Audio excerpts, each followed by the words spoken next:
Good morning, happy Halloween. Today we're going to look at the running through, which is essentially the grappling section in Ringeck.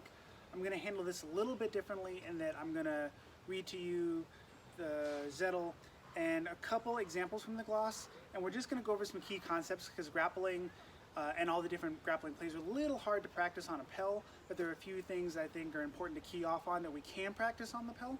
So let me go ahead and read to you the Zettel and then the gloss for the first two plays because they're linked together pretty well, and then we'll talk about specifics and how to practice. Here note the text and gloss regarding the run through and regarding the wrestling and the sword. Run through, let hang, grip with the pommel if you want to wrestle. Whoever strengthens against you, run through with it note. Here is Ringeck's example for number one. This is when one runs into the other. If he then rises with the arms and wants to overpower you above, with strength, rise also with the arms and hold your sword over your head with the left hand by the pommel and let the blade hang behind over your back and run through with your head under his right arm and jump with the right foot behind his right and with the move with the right arm in front well around his body and secure him onto your right hip like that and throw him in front of you as pictured. And I'll just kind of give you the second one. Another body wrestle. When he wants to overpower you above with strength and running in with the sword, hold your sword with the left hand by the pommel and let the blade hang over your back and run through with the head under his right arm and remain with the right foot in front of his right and move with the right arm behind well around the body and secure him onto your right hip and throw him behind you as pictured. So both of these are kind of linked together. So what I want you to picture is that we've come into kind of a bind, and this is something I think everybody who has sparred has experienced, where you come in with a bind and because you're both coming in, you hit and your swords are driven up. So you have now come into contact and your swords are driven up. And we've seen in Meyer particularly, but certainly other things, there's some cool things we can do with the sword, the scalp cut, things like that. Crown cut is what I was thinking of. But there's also some grappling opportunities. And so what we're being told to do is that if we come in and we're driven up and they're trying to overpower us, what we're going to do is actually release with the right hand and we're going to step in with the sword over our back, and then we're going to either do a front throw or a reverse throw. That's kind of like the first two options. The keys that I want you to think about are really no different than when we talk about blade work being feeling, and indes, instantly. When I practice these, I think very much about pressure, keeping blade contact, and driving through. The pressure part is this. We have this, very dangerous implement. If we come in and hit, and we pause and we release pressure, let go, the opponent is going to and should hit us with the sword. Because the most efficient way to kill somebody with the sword is to use the sword. So ideally, we kill them with the point of the edge, or depending on your rule set, we wound them with the point of the edge. So the kind of pressure is very important. So that part of what we're talking about on the Pell, the way I practice this is I'll just start with an overhow and I'll hit the Pell, and then keeping pressure is where I kind of mime this being driven up. So I'm keeping pressure, I'm never releasing. I don't hit and then in air pick up. I want to make sure that I'm practicing keeping the pressure to stay safe. Because if the opponent can hit me with the sword when I'm stepping into grapple, they should, and then I'll be dead. So make sure that when you're practicing on the Pell, hit and keep pressure in contact. That's the first part. Pressure and contact, because we need to stay safe if we're going to run in under the sword. And if you have an opponent that is inclined to grapple and they release pressure and you can't hit them with the sword, just do that. Hit them with the sword. So that's the first part. The second part is really the running through. And so I want you to think about that feeling and that instantly, and that when we feel the swords being driven up, when our two pressures come together and our swords are driven up, you need to feel that and drive right on through. So we kind of want to think of this as a non-stopping thing.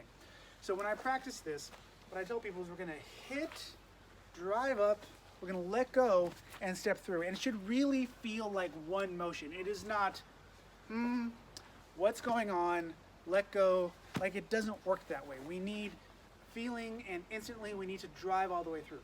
So on the Pell, the way I look at this is I'm going to hit, drive, drop, and step.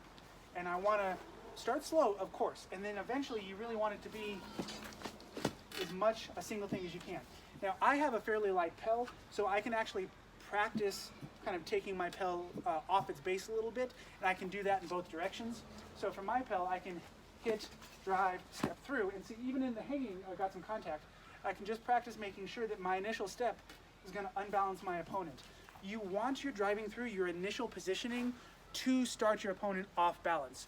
So we're not molding our body around the opponent, because see, my structure is compromised. I'm not going to take a well-balanced opponent off that way. I want to drive in and inhabit that space so that they are off balance as I'm stepping in to do the throw. So the nice thing for me, having the luxury of a light pel, is I can make sure that I'm practicing.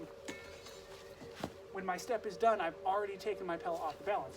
Or if I want to do that reverse throw, my foot is in front, I'm in a place where I can just turn and my body's doing it. Very important that your core is doing this. We're not trying to just hook legs and throw with arms. It's not going to work, especially if you have an opponent that has good structure or is bigger than you. You absolutely have to inhabit that space in a way that starts the unbalancing process before you actually start to try to throw them. And this is a hard thing to practice without a partner. And you can get the idea, the concept, but you're going to need to practice this with a partner. Grappling is a very tactile art to practice. You can't really... There's some drills you can do, but especially if you're new to it, you're going to need that kind of body feedback. So for this kind of concept, this running in, I would really focus on the first one because I think it's the easiest one. And really hit, drive with pressure, step in, and at the end of your step, if you have a light pel or like a freestanding heavy bag or something, by the time your step is done, the opponent should be off balance. So I'm actually going to roll my pel over here so you can maybe see it from the other side, just to be safe. So again, hit, drive, hang, step, and you see by the time my step is done, my pel is off balance. If you have a heavy pel or a pel sunken in the ground, obviously that's going to be a little harder. I would just say, pretending my pel is very heavy, I'm still going to hit, still going to drive with pressure the whole time because I don't want to die. On this step, I'm going to release and at least step in where your shoulder is a little bit behind you so that if you could extend your body, you would be taking your pel or your opponent off their feet. So I think that's really as much as I'm going to handle the grappling in this, just because it's pretty difficult to practice on the pel. But I think if you are drilling at home and you really focus on the contact and pressure, the feeling and the instantly of when the swords drive up, we're going to step right on through that. And that feeling of stepping all the way through and inhabiting that space so that your opponent is off balance before you start the actual throw. Those are all super important keys that I think we can drill on our own with the pel if we're still stuck in a place that's locked down or we don't have a partner currently. And then when you get the opportunity to start practicing with a partner, keep all those things in mind, the pressure and the contact, the instantly and the feeling, and then inhabiting the space. I'd say one of the most common mistakes I see people when they're learning to grapple is they kind of they're too polite. They step in and they're trying to mold their body around the opponent and then try to do the throw, and that's super tough. It's not really going to work if you have a non-compliant opponent. So make sure that you're practicing good habits as best you can on the pel, those solid concepts, and then try to carry those forward into your opportunity when you start practicing with a partner. I hope that this is helpful, and I will see everybody next week.